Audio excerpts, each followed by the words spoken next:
Hi guys, my name is Patch Drury and welcome to the second video of my free online course about Plato's Myth of Ur. And in this video, we're actually going to introduce you to the myth of Ur in case you haven't been introduced to it already.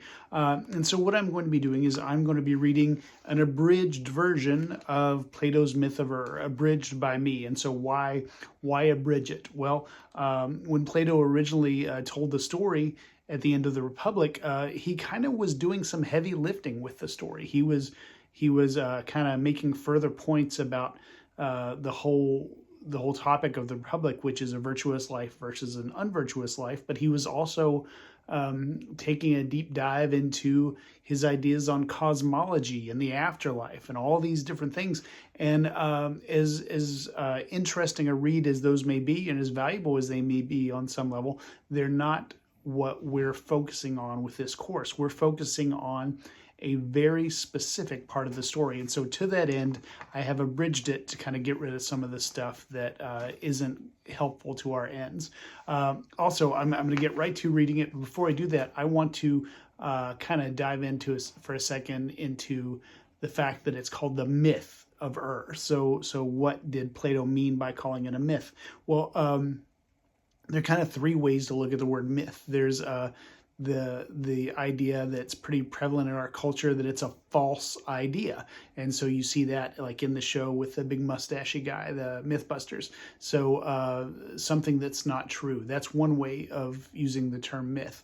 The way that I believe, and the way I understand Plato was probably using it, was that I believe the word he would have used was mythos.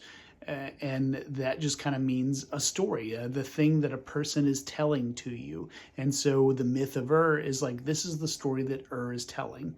And I believe that's how Plato would have been using it.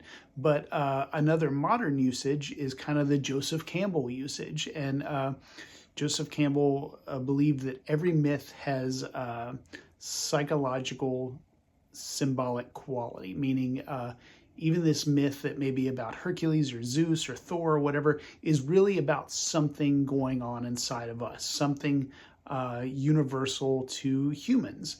John Verkeke, I'm gonna paraphrase here. He kind of said myths were about perennial truths that kind of keep occurring in human life. And so that's the way actually we're going to be looking at the myth of Ur. It may not have been what Plato meant, but I think there's actually a value in approaching the myth of Ur like a mythical story, like you would get from mythology. And so that's how we're going to approach it. And so no more preface here. I'm going to read my abridged version of the myth of Ur by Plato.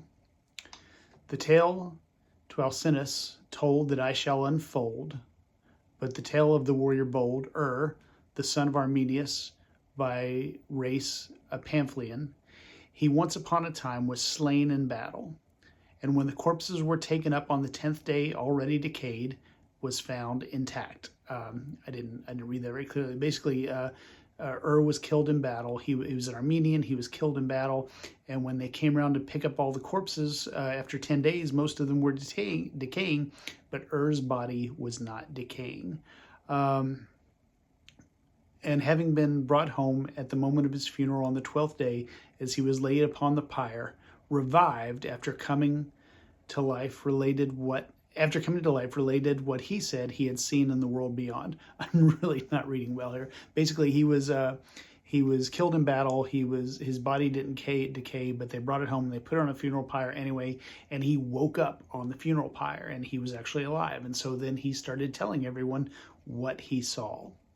He said that when his soul went forth from his body, he journeyed with a great company, and that they came to a mysterious region where there were two openings side by side in the earth, and above and over against them in the heaven two others, and that judges were sitting between these, and that after every judgment they bade the righteous journey to the right and upwards through the heavens with a token attached to them in front of the judgment passed upon them, and the unjust to take the road to the left and downward they too wearing behind signs of all that had befallen them, and that when he himself had drew near, they told him that he must be the messenger to mankind to tell them of that other world, and they charged him to give ear and to observe everything in the place. And so all the souls come to this place. There's 2 doors in the sky and 2 doors in the earth, and they're judges. And the judges tell some people to go to the sky doors, the righteous people, and they have signs on them that tell what they did that was righteous. And they tell the unrighteous to go into one of the earth doors, and they have signs that say why they're unrighteous. And is told, you can't go into either of these doors. Your job is just to watch and to tell what you saw. And so he said that here he saw by each opening of heaven and earth the souls departing after judgment had been passed upon them. And while the other pair of openings, there came up from the one in the earth souls full of squalor and dust. And from the second there came down from heaven a second procession of souls, clean and pure. And that those which arrived from time to time appeared to have come, as it were, from a long journey, and gladly departed to the meadow, and encamped therein as at a festival. And acquaintances greeted one another, and those which came from the earth questioned the others about the conditions up yonder, and those from the heaven asked how it fared with those others. They told their stories one to another, the one lamenting and wailing as they recalled how many and how dreadful things had suffered and seen in the journey beneath the earth. It lasted 1,000 years, while those from heaven related their delight and vision of beauty beyond words. So people start coming out of one of the sky doors and not one of the earth doors, and the ones coming out of the earth door look like they've been through it, and the ones coming out of the sky door look really happy. And they all kind of meet in this meadow, and the people that know each other start talking about what happened. And the ones in the sky door kind of describe 1,000 years of torture, and the ones out of the ground door, and the ones that came out of the sky door describe 1,000 years of basically heaven. But when 7 days had elapsed for each group in the meadow, they were required to rise up on the 8th and journey on. And they came in 4 days to a spot whence they discerned, extended from the ground through the heaven and the earth, a straight light like pillar, most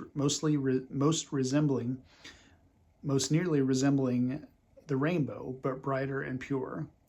And there were 3 who sat round about at equal intervals, each one of her on her throne, the Fates, the daughters of necessity, clad in white vestments, with filleted heads, Lachesis and Clotho and Atropos, who sang in unison with the music of the sirens, Lachesis singing things that were, Clotho the things that are, and Atropos the things that are to be.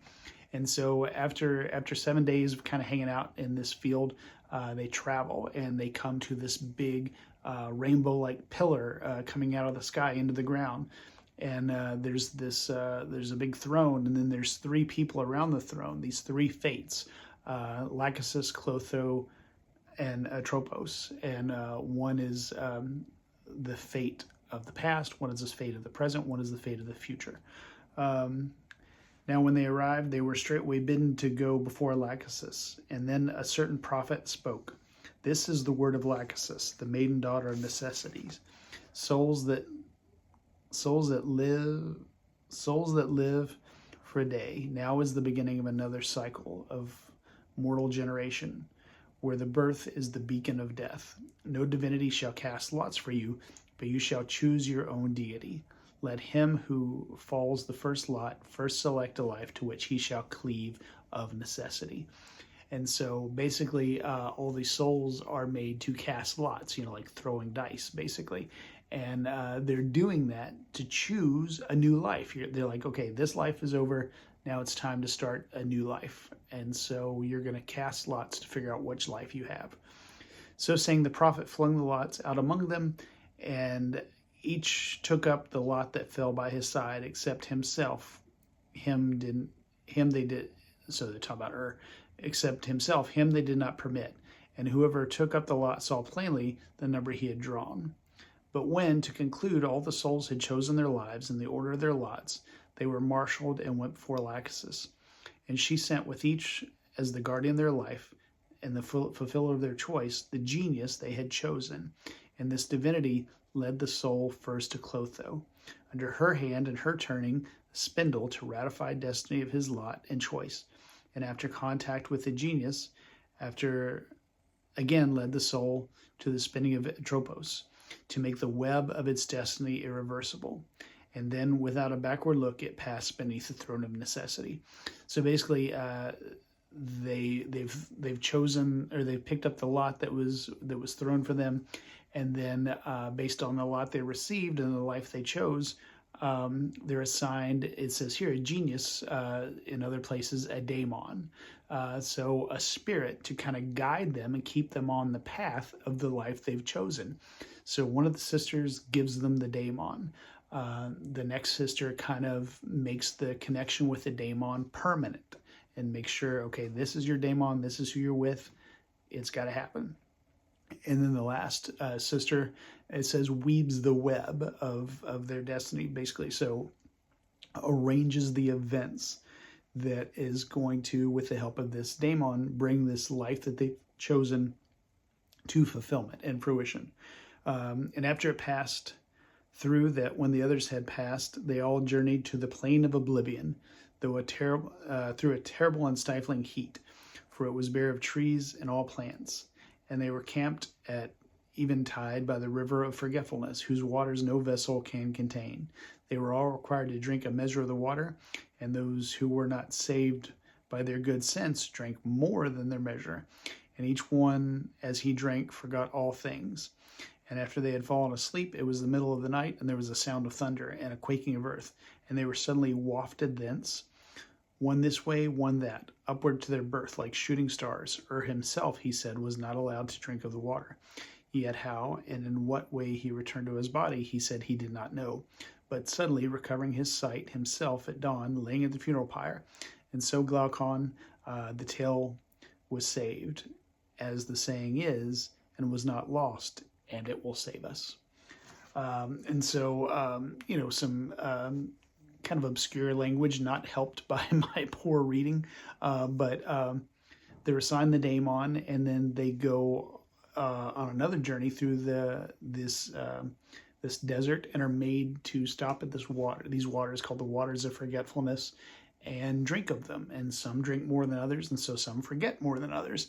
And so they're going to go into their new lives not remembering any of this, not remembering the heaven and hell, not remembering the assignment of the daemon, not remembering the casting lots.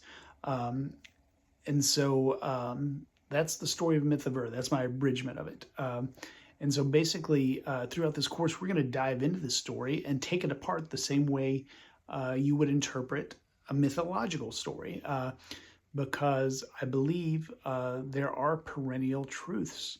There are psychological symbols in this story that can show us how to live, that can help us find purpose, help us find meaning in our life. And so because my reading was so poor for this, there is a PDF version that you can download by going to my Patreon. The links are all around you here.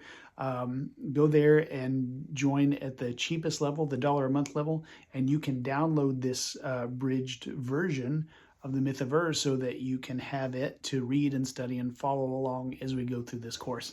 And there are other levels.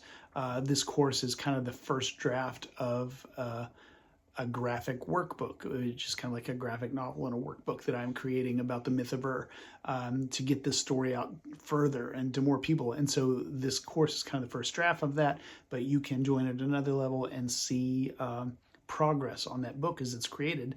And then there are also levels where there's kind of community for us to go through this information together and say what we're learning personally. But anyway, check that out. Like I said, links to the Patreon are all around in the description at the top of my YouTube page. But that's the abridged version of the Myth of Ur. See you next week.